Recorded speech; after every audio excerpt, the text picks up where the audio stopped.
Hey everybody, and welcome to our presentation. I'm Trevor, and we're going to be talking about more blogging tonight, specifically as it relates to meta tags on a blog, okay? On a blogger blog specifically. So we're gonna look at that and make sure you guys understand A, what meta tags are, and then B, how to make sure you create good ones for your blog, okay? I want to start out with what they are first. Now, this shouldn't surprise some of you guys who've done some internet marketing before, because meta tags for a blog are the same as meta tags for a normal website. It's all the same. So the same best practices that you follow before for like your e-store would be the same practices you follow for your normal blog, okay? The concepts don't change. So I've got a little bit of source material we're going to look at right here. This is what I think is some of the best commentary on meta tags online. I really like what Moz has to say about it. So I'm going to share with you their description suggestions and their title suggestions. Okay, so for those of you guys who are here live, somebody explained to me very briefly what are meta tags. What are we talking about here? Let's define that really quick. Assuming we know nothing, somebody explained to me very simply what are meta tags. And yes, we'll definitely zoom in on this here in just a second. I know it looks a little small. In fact, I'm going to give all you guys the addresses. I'm going to send them out so you guys all have them. That's one. And that's the other. You guys should have gotten both of those links. Okay, so meta tags are, Kirk says, maybe keywords used for SEO. That's certainly where we put some of our keywords, yeah. It's definitely where we put them. Laura says it's what you find on search results pages, a title and a brief description, and that's exactly it. And for those of you guys who don't know much about meta tags, this you can surely appreciate. If you go to Google and do a search, right, let's just say we're like a normal consumer here, right? We're coming out to Google and we're like, okay, I need to buy a really nice pearl necklace for my anniversary, right? I've got to buy my wife a really nice pearl necklace. So I come in here and I do this search for pearl necklace. Well, we get a page of search engine results, right? This should all look familiar. If you've ever done a Google search, this is kind of what it looks like. Well, as you scroll through the listings, they all look very similar. They have the same format. They have a blue linked title, okay? And then they have this brief little description that shows up underneath. Those are the meta tags of the page, okay? So you're exactly right, Laura. That's exactly what they are. They're what shows up in Google for each of your pages. So you need to have meta tags for every one of your pages. Now, specifically for your blog is mostly going to be composed of individual blog posts, articles that you're writing. So you need to make sure you have meta tags set up for each of those, okay? That's why this matters. Okay, questions about that, guys? We can choose what shows up here. Now, if you guys never did any meta tags at all, two negatives would take place, okay? Number one, you might not show up very high in Google. That's a possibility because you wouldn't have that opportunity to put in some keywords. So your rankings may suffer. In fact, that's probably the big negative is really we do these meta tags for rankings. So I won't even say two reasons. I'm just going to say one giant negative. If you don't do your meta tags, your rankings are probably going to suffer, okay?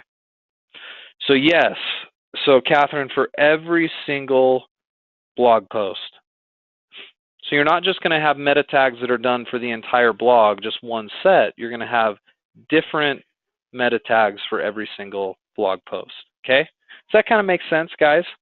If you do that and you're including keywords into your meta tags, you have a good chance of getting found in Google, or at least a better chance. Okay? All right. So, ask questions if you've got them, but I feel like we understand the importance of it. All right. So how do we do this, right? How do we do it for each post of our blog? Well, let me bring up our dummy blog that we've been working on. I'm in my Google account. Here's my Blogger account, okay? And I am going to get into my blog, so I'm going to click on this. This is my blog. I'm going to go to I'm going to view it so you guys can see what it looks like. Now this is just a fake dummy blog, okay? So let me actually clean some of this up so we're working with something that's totally and completely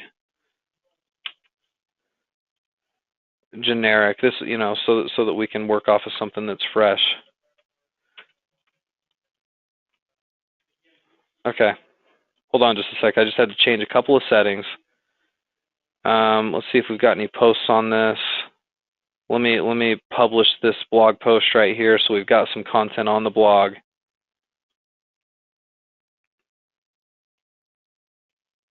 Okay.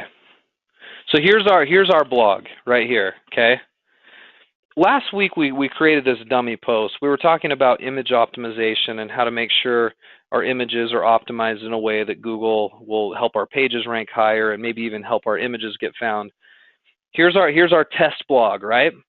And we want to do meta tags for the blog. So let me show you where we do these in a Blogger blog, okay?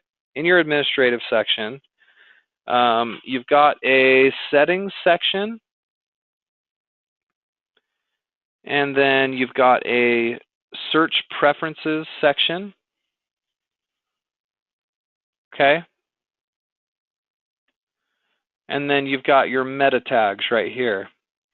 This section right here is for the meta tags for your entire site. So you're going to create really two sets of meta tags. You're going to create meta tags for kind of like your blog in general, your homepage, and then you're also going to do meta tags for each individual blog post that you do. So if you have a blog that's made up of 10 different blog posts, you do meta for each of the 10, and then you'd also do meta for your site in general, for your homepage, okay? That's all the meta you need to do. Now here's the interesting thing about Blogger.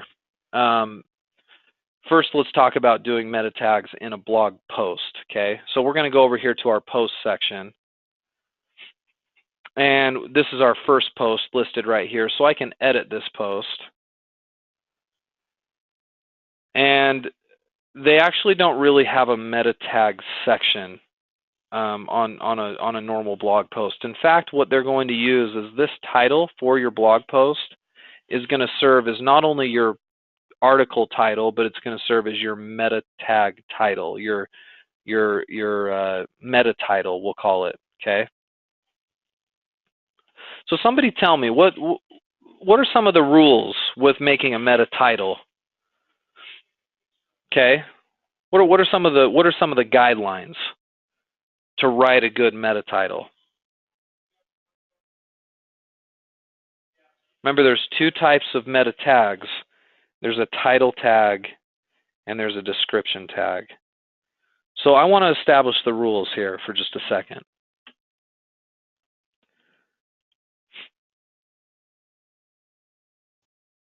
Okay, good. So it's a place we want to use keywords, right? Can't be any more than 150 characters, definitely. It should be fairly short, or at least it should cover the point. I agree. Let's bring up what Moz says about it. And I'm going to zoom in so you guys can read a little bit with me. Just right here, it says title tags, technically called title elements, define the title of a document. Title tags are often used in search engine results, which we just established. those are called SERPs right here. If you guys ever hear SERPs, we're talking about search engine results. To display preview snippets for a given page and are important both for SEO and for social sharing. Okay, so you're a little long on the character count, Catherine. I think you're thinking maybe more for the meta description. For a title, right here, and I'll have you guys read this in detail. I'm not going to read through this all right now because that's not really the point. I just want to give you guys some guidelines. It says Google typically displays the first 50 to 60 characters of a title tag. Okay, that's all they display. And they say that roughly 50 to 60 characters because look at the next part here. It says, or as many characters as will fit into 512 pixel display. If you keep your titles under 55 characters, you can expect at least 95% of your titles to display properly. Okay? So that should be a good general guideline. Whenever you write a meta title, and in this case on Blogger, whenever you're creating an article title, if you're gonna have it double as your meta title, which you're forced to do, you probably want to go 55 characters or less. That's the rule. Okay? And what does a 55 character or less title look like? Well, I'll show you one. Wordcounter.net. This, I'm just going to create one. This is a meta title, title example for a web page title on our, there you go. That right there is 55 characters. Okay. So what is that? 1, 2, 3, 4, 5, 6, 7, 8, 9, 10, 11, 12 words roughly. That's 55 characters. I mean, obviously that's going to change depending on the length of your words, but just to give you an idea, that's about 55 characters. So that you're not going to have an article title go much longer than that. If you're making the article title try to fit the exact specifications for a good meta title. Now there's a way, and I won't share it tonight, we'll probably share it in another webinar. You can actually create a setting on your Blogger account where your article title and your meta tag title are different. You can do that, but Google doesn't set it up that way because I guess for them, they figure whatever your article title is in your blog, that should probably be the same as your meta tag title because the article title should explain very well what's on the page, so they just assume it acts as both. Okay, so you want to do a good 55 character or less title using keywords, and that's about the length you want to do. Let's go back to what they suggest here with Moz. They give you a little title emulator tool here. So you can kind of play with this to see what it'll look like. We won't play with that so much, but I want to talk about why they're important really fast for SEO. Okay, number one. You'll notice that meta tag titles show up in the browser. So they take this little snippet right here that you can see. This is a snippet of a tab in a browser. And notice that right there where it says Moz : inbound marketing and SE ... You guys see that right there? That's the meta tag title of that page. So it actually shows up on a browser as the title of the little tab. So that's valuable. That's one place where the meta tag title shows up. Number two, it shows up in the search engine results page, which we already talked about right here. And it's wise if we use keywords there because Google's going to key on those. So we want to make sure our target keywords are always in our meta tag title, okay? And then number three, for external websites, social media sites, like if I took a link of your page, one of your blog posts, and I posted it on Facebook, when I post that link on Facebook, Facebook is going to take my meta tag title and show it up as the title of that shared content. So if you're not very familiar with social media, that might not make a lot of sense to you, but it is important because your meta tag title is going to show up there. Okay. So anyway, I'll probably have you guys read more of the details here. This is going to go into a lot more detail than I want to talk about tonight. But suffice it to say, you want to use your target keyword in the title. You want to be 55 characters or less, roughly. You know, you may want to use your website name in the title every once in a while. They talk about leveraging branding that way, just because your website title would show up, or your website name would show up in your titles, and that might brand you a little bit better. And then they say consider readability and emotional impact. And that matters because on a giant page of Google search engine results, we tend to click on what we're most interested in. Number one, what's towards the top we're going to look at first. But if you have a really interesting meta tag title, you may draw more clicks that way. So there's some value in giving it some emotional appeal. Anyway, let's get off of this subject. Are you guys good on sort of what the title is and why it's important? Or are there any questions about that? Because let's handle that now before we move on and do an example.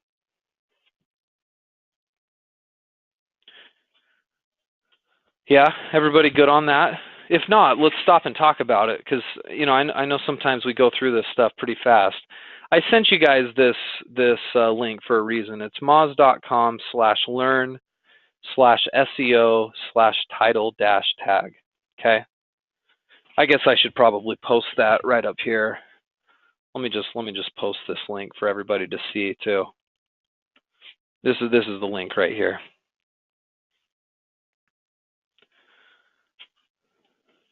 Everything you want to know about a title tag, it's done very well, concisely on that page. Okay.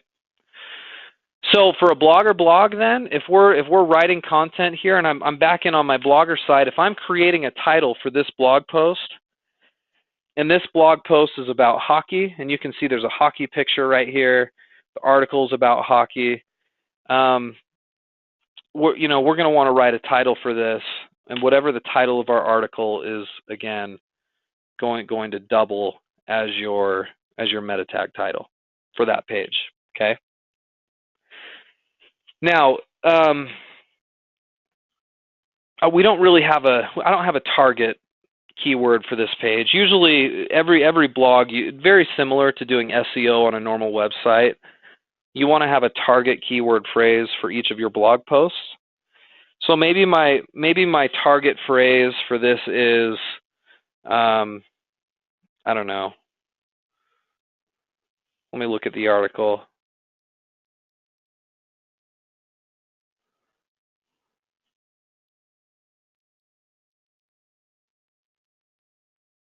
It's kind of like it's a news article, so it's not going to be a very good example. But let's say I want to see this rank high for Chicago Blackhawks. Okay. Let's say that's my goal. I'm trying to get this blog post to rank well for Chicago Blackhawks. Well, if this is my target phrase, I want to make sure this is in my title, and then you'll want to create a good title for the article that fits the criteria we've talked about. So, why they are such a good team. Okay, that might be my title. It's not a very good title, but this is of course just an example. So Chicago Blackhawks, why they're such a good team. Now my target keyword phrase doesn't have to just show up at the start. You could work it into the middle of your article title. Okay, don't get so carried away with your SEO that like your article title sounds bad because clearly you're just trying to insert a keyword there. You want it to still sound good and then still use the keyword. But we can check how long this is, right? I could copy this and take it over to wordcounter.net. And I could paste this in and I could see where I'm at. I'm at 50 characters. Like we talked about, that works, right? 50 characters is just fine. The max is 60. We're right at 50. This would work just fine for our title, okay? That's a meta title. Now, let's talk meta description for just a second. Guys, what's a meta description? How is a meta description different from your meta title? Anybody know without reading this? I should click off this screen. There we go. Now you can't cheat.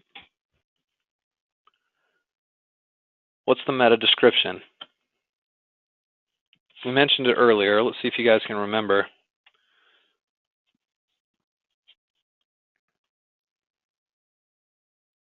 Yeah, it's a brief description of what's on the page, right, Laura? It's yeah, if you're looking at Google, coming back out here to our initial example, the blue link is the meta title. This right here is the meta description. So it's kind of it's a short description of what's on the page. Google likes to use it. They like to display a description to give the reader or the searcher a little more information about what's on that specific page. Now, you can control what's in the meta description, okay? You can control it. There's an option when you're writing a blog, right over here, search description. You'll have a little box right here where you can type in your meta description, okay? Now, if you forget, or you don't put in a meta description, Google does an interesting thing. They study the page, they look at the content on the page, and they create their own meta description for you. And that's not necessarily a bad thing. In fact, in blogging, you don't always have to create meta descriptions if you don't want to, because Google will create them for you. And sometimes that's a good thing. So it's optional. I tend to write mine, but it doesn't make that big of a difference, because whether you do it or not, Google's going to do it for you. But I sometimes like to have control on what shows up there, because if I can write something that's kind of interesting, some sort of a hook that's going to get somebody to click on my blog post, I'm going to want to do that. So if you trust your writing and you think you can write something that'll get somebody to click on your link in Google, then go ahead and do your own search descriptions, okay? You want to use your target phrase in it. So if our target phrase is Chicago Blackhawks, I'm going to want to say something about them here. This article is all about why the Chicago Blackhawks are one of the best teams in the NHL. We prove it. Here, check it out. Notice how this can be much longer than the meta title. Okay, if I copy this and take it over to Word Counter, that's 123 characters. If you guys read on that link that I sent you guys, recommended length is between 150 and 160. You can go longer, or I'm sorry, you can go shorter than that, but no longer than 150 or 160. Okay.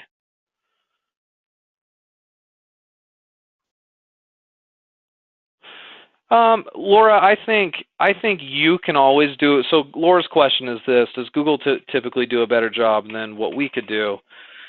And I probably not. I mean, the value in the meta description is it's an opportunity for you to sell a click. Even if you rank on the first page of Google, it's no guarantee that somebody's going to click on you, right? But if you can write something compelling here that's going to motivate the click, you know, you might be better off. So I would say, you know, generally, if you can, do it. It is optional because Google will create it for you, but I think you can generally do a better job. Yeah, I would try to do it where you can. Good question. Here's what's interesting, though. It doesn't actually help you rank one way or another. So that's why we say it's optional. Your meta title does impact rankings. Your meta description does not. Directly, anyway. You can make a case for why it does affect rankings, but we won't get into that tonight. There's something called click-through rate that can affect your rankings. And in theory, if you can write a really good meta description that would affect a higher click-through rank, then it might be valuable to do it. But that's kind of beyond the scope of what we're talking about tonight.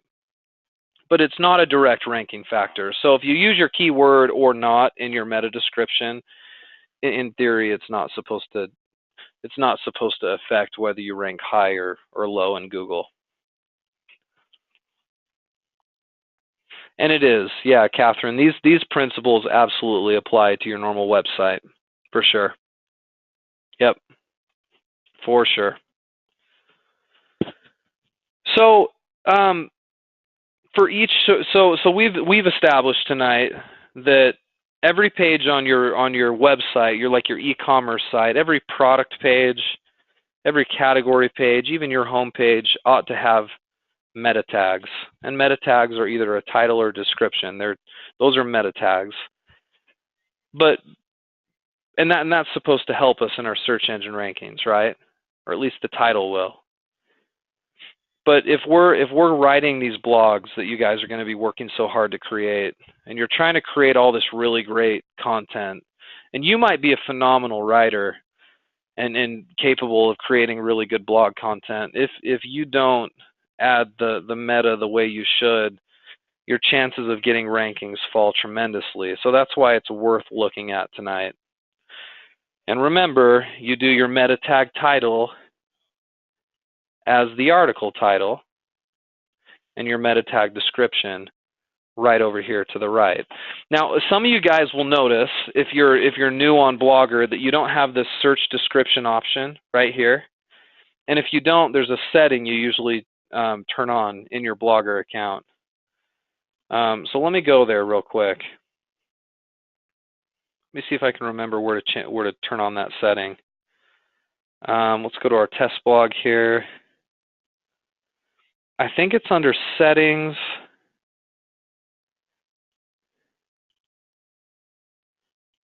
No, that's not it.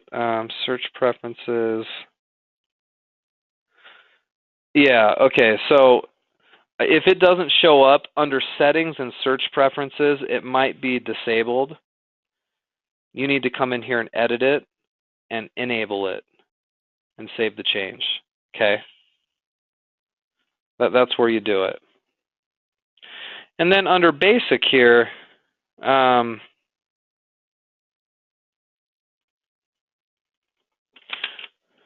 this is your meta title generally. Okay, so this is going to be my blog title. This is where you do your meta title for your home page of your blog. That's under basic, title here, and then here's your blog meta description. Okay? There you go. Now, keep in mind, they say 500 characters max, but we all know better, right? We know that a description is 150 to 160, and we know that a blog title, if it's a meta title, is about 55 or less, right? So that's the criteria.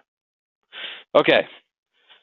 So, guys, that's another piece to the SEO part of doing blogging. Do you guys have any questions about meta tags for a blog? If so, let's chat about it for a minute. Now, Jim, I see yours. You say if you write a description, will Google ever change it? You know, actually, yeah. Funny you bring this up. So Google can, at their own discretion, decide that they don't like your meta description, and they can just replace it with one of their own. So don't be shocked if that ever happens. That's happened on a few of my pages. I've written out a meta description, and Google didn't take it. They just created their own. And that's fine. It's not going to hurt anything, but that can happen. Yeah. Putting in a meta description is basically like you're suggesting to Google what you think it should be, and they'll change it if they want to change it. Yeah, good question, Jim. Yeah, right. I guess that's not fair, Laura, but I guess Google makes the rules, don't they? They're the $500 billion company. We just have to do what they say, I guess. All right. Any other questions about meta tags? Specifically for the blog. I suppose this relates to anything you do meta tag wise. I should show you, I don't know if we'll do a webinar on it, but I can show you how we can make it to where our article title for our blog isn't the same as our meta tag title. But for now, if you're just starting on a blog, just treat it the same. Make your article title use your target keyword and understand that that's probably going to be your meta tag title, okay? All right, well, none of this matters unless you guys are creating content. So if you haven't started blogging, start. Make sure you write really good content first and then worry about the SEO. You know, you can do really good SEO, but if your content is crap and not very good, it's not going to matter. So focus on good content and then apply some of these SEO principles to it, okay? We might do a little more SEO next week on the blog. We'll see.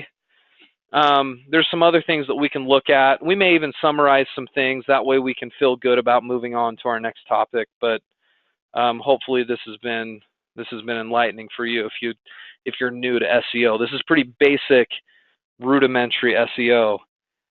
You need to know how to do your meta tags. Okay? All right, guys. Well, let's finish up. I'm going to turn off the recording right now. If you're watching this recorded, thanks for coming tonight, and we'll see you next time.